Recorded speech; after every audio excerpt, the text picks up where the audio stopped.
Alors, sur autosport.com, j'ai des infos concernant les fameuses preuves que Red Bull a ramenées à la visioconférence. Donc sur autosport.com, donc site anglais, hein, traduit avec Google Chrome directement. On va voir ce que ça donne la traduction. Info exclusive. Donc ces preuves comprenaient une série de diapositives que Red Bull avait créées à partir des données GPS de l'accident de Verstappen Hamilton, ainsi qu'une comparaison avec le dépassement effectué plus tard par Hamilton sur Leclerc. Ouais, donc en gros, ils ont donné un replay de ce qu'on a déjà vu tous, ils ont juste ajouté les données GPS. En fait, c'est ça l'idée. Alors apparemment, il y avait aussi une reconstitution du premier tour d'Hamilton à Silverstone, conduit par Alex Albon, c'est-à-dire que c'est Alex Albon qui pilotait à la place d'Hamilton, qui selon la FIA avait été effectué la semaine dernière. Étonnant. Étonnant ça. Alex Albon qui sert à tout et n'importe quoi chez Red Bull, le mec fait du simulateur, il fait des reconstitutions d'accidents, enfin c'est magnifique quoi.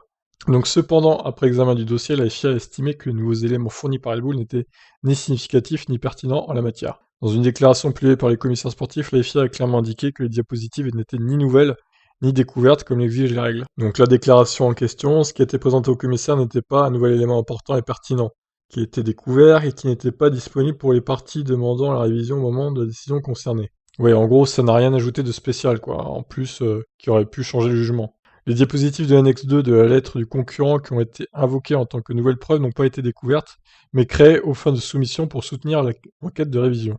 Et ils ont créé sur la base de preuves dont disposait le concurrent au moment de la décision, à savoir les données GPS.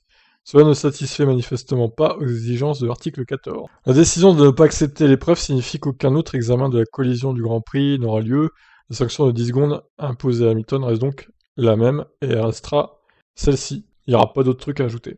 Red Bull était confiant en l'endurance que les nouvelles preuves qu'elle a apportées au commissaire sportif ajouteraient une nouvelle dimension à l'enquête. Son conseiller en sport auto, Helmut Marko, avait déclaré mercredi au diffuseur allemand RTL qu'il apporterait de nouveaux faits qui n'étaient pas à notre disposition au moment de l'interruption de la course ou lorsque le tout a été traité. Bah c'est raté, hein, Helmut, j'ai hâte de voir sa réaction à lui d'ailleurs. Pour l'instant on n'en a pas.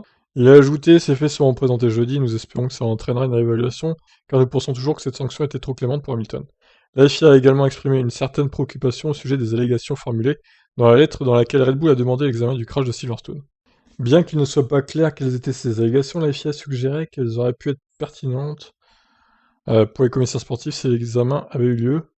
La FIA a ajouté, si les commissaires sportifs notent avec une certaine inquiétude certaines allégations formulées dans la lettre du concurrent ci-dessus. De telles allégations peuvent ou non avoir été pertinentes pour les commissaires si la requête en révision avait été accordée. Les commissaires ont peut-être abordé ces allégations directement dans toute décision qui aurait suivi. La pétition ayant été rejetée, les commissaires ne font aucun commentaire sur ces allégations. Alors j'avoue que je ne comprends pas trop le dernier paragraphe là, je sais pas de quoi il parle exactement, c'est pas très clair. Bon voilà, en tout cas on en sait un peu plus sur les preuves qu'ils ont amenées chez Red Bull pour cette réclamation. Et ça n'aura pas suffi à augmenter la pénalité de Lewis Hamilton. Voilà, qu'est-ce que vous en pensez? Je vous laisse réagir. Bye bye.